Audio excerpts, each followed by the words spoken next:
Wow, দারুণ খেতে, নিজে রান্না করে বলতে নেই, তোমরাও কিন্তু একবার ট্রাই করে অবশ্যই দেখো। চলো বন্ধুরা, আজকে তোমাদেরকে দেখাবো কিভাবে নিরামিষ ইঁচড় পকোড়া বানানো যায়। তো দেখো আমাদের এই ছোট্ট গাছে কতগুলো কাঁঠাল হয়েছে। তো চলো এখান থেকে কাটবো না, এখান থেকে একটা ছোট্ট দেখে ইঁচড় কেটে নিই।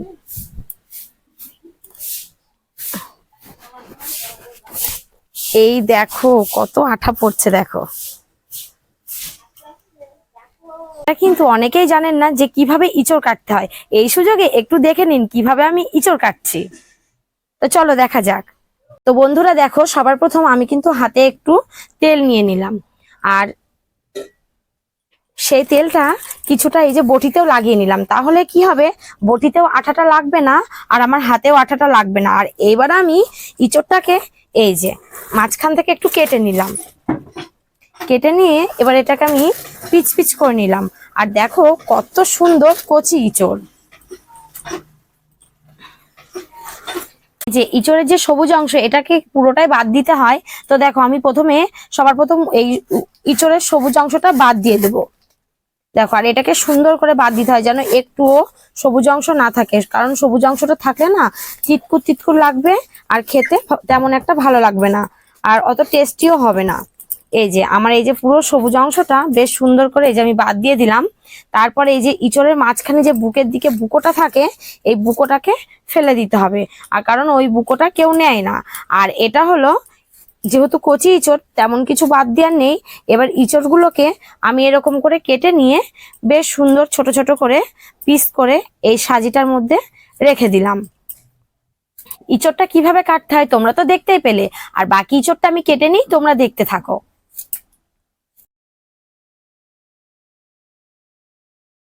আপনারা তো ইঁচড় কাটা দেখলেন, এবার ইঁচড়টাকে ভালো করে সিদ্ধ করতে হবে। এই যে আমি খালি কড়াইতে আগে একটু জল দিয়ে নিলাম। এবার আমার এই কাটা ইঁচড়গুলোকে এই কড়াইয়ের মধ্যে দিয়ে দিলাম।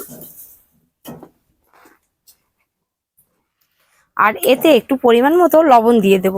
তাহলে লবণটা দিলে না কি হবে, ইঁচড়টা বেশ সুন্দর সিদ্ধও হবে আর ইঁচড়ের মধ্যে একটু লবণ ঢুকবে, তাহলে না খেতে ভালো লাগবে।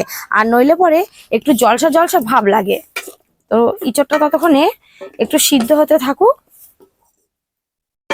আর এদিকে আমি ততক্ষণে বেসনটাকে গুলে নিই এই বাটির মধ্যে।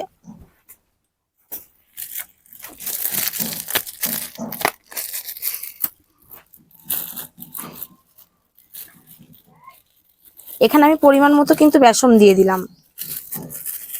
যার যতটুকু প্রয়োজন সে ততটুকুই দেবে। আর এতে আমি একটু পরিমাণ মতো লবণ দিয়ে দিচ্ছি। আর দেব একটু চিনি, স্বাদ মতো দেওয়া হবে। আর এই পরিমাণ মতো আমি হলুদ দিয়ে নিচ্ছি। আর এর মধ্যে কিন্তু আমি একটু কালো জিরেও দিয়ে নেব।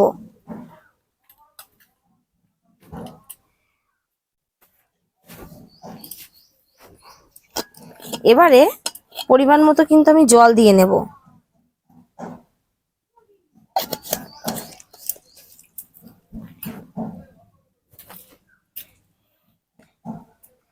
এবারে এতে আমি এটাকে আস্তে আস্তে করে গুলে নেব। একটু জল কম হয়ে গেছে, সেজন্য আর একটু জল দিয়ে নেব।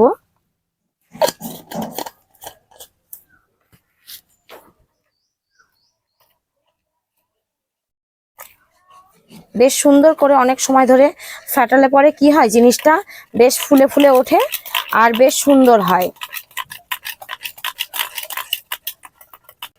তো আমার এই গোলাটা না একটু মোটা রয়েছে, এটা আরেকটু পরিমাণে হালকা করতে হবে, তাই আমি একটু জল দিয়ে নিচ্ছি। আবার খুব হালকা করলে হবে না কিন্তু, মানে পরিমাণ মতো দিয়ে, খুব হালকা না আবার খুব মোটা না, এটা মিডিয়াম করতে হবে যাতে সুন্দরভাবে হয় আর কি।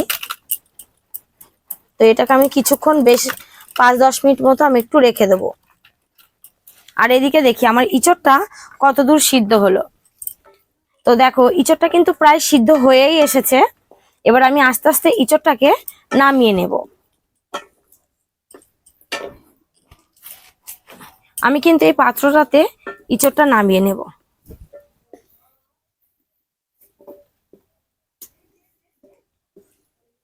কিন্তু কড়াইটাকে উনুনে বসিয়ে ভালো করে হিট করে নিতে হবে, তাহলে পরে তেল দিলে বেশ সুন্দর গরম হয়ে উঠবে। আমাদের সময় জানো তো, যখন আমরা ছোট ছিলাম তখন দেখতাম আমার মা বেশ ইঁচড়ের সময় ইঁচড় আর কি সিদ্ধ করে ভালো করে শুকিয়ে সেই ইঁচড় আমার মা কৌটোর মধ্যে রেখে দিত। আর যখন বর্ষার সিজন পড়তো না, তখন আমার মা কিন্তু ওই ইঁচড়টাকে ভিজিয়ে রাখতো, তারপরে ইঁচড়টাকে একটু ভাপ দিয়ে নিত। তারপরে আমার মা কি করতো জানো, সন্ধ্যাবেলায় গরম গরম পকোড়া ভেজে দিত। আর এদিকে দেখো আমার তেলটা কিন্তু প্রায় গরম হয়ে এসেছে, দেখেছো? আর বিশেষ করে কাঠের উনুনের পকোড়ার স্বাদই কিন্তু অসাধারণ। দেখো, আর তোমরা যারা যারা কাঠের উনুনে রান্না করো তারা তো জানোই কাঠের উনুনে রান্নার স্বাদই কিন্তু আলাদা। এদিকে আমি দেখো ইঁচড়গুলোকে ভালো করে এই যে বেসনের মধ্যে এই দেখো মাখিয়ে নিয়েছি, দেখেছো? তাহলে আমার দিতে সুবিধা হবে, একটা একটা করে, যেহেতু ছোট তো খুবই অসুবিধা হয়। আর একসঙ্গে মাখিয়ে নিলে বেশ ছাড়তেও কড়াইতে সুবিধা হবে। দেখো কত সুন্দর, দেখেছো? সবসময় কেনা খাবারের থেকে বাড়িতে বানিয়ে খেলে না সেই খাবারের স্বাদই আলাদা।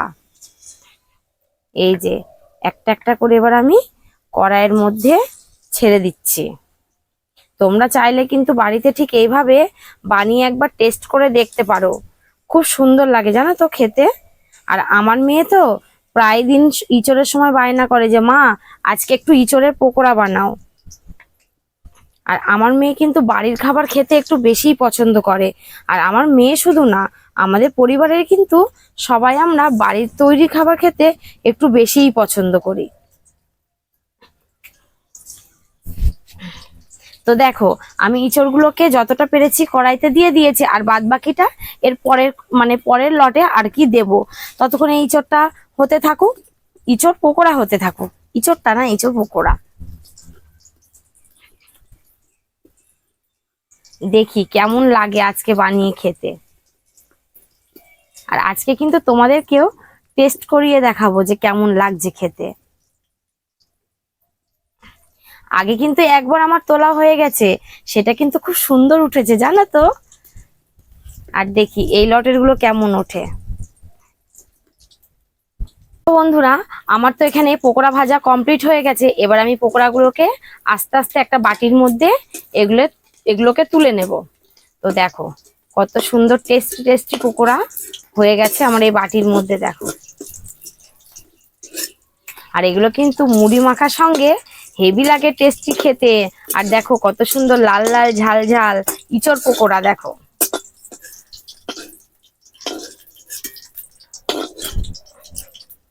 তো দেখো কত সুন্দর টেস্টি টেস্টি।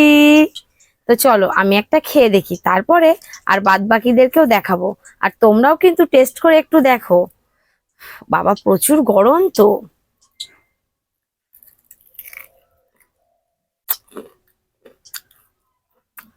ওয়াও, দারুণ খেতে, নিজে রান্না করে বলতে নেই, তোমরাও কিন্তু একবার ট্রাই করে অবশ্যই দেখো। আর করে নি আমাকে কিন্তু কমেন্ট বক্সে অবশ্যই জানিও কেমন খেতে।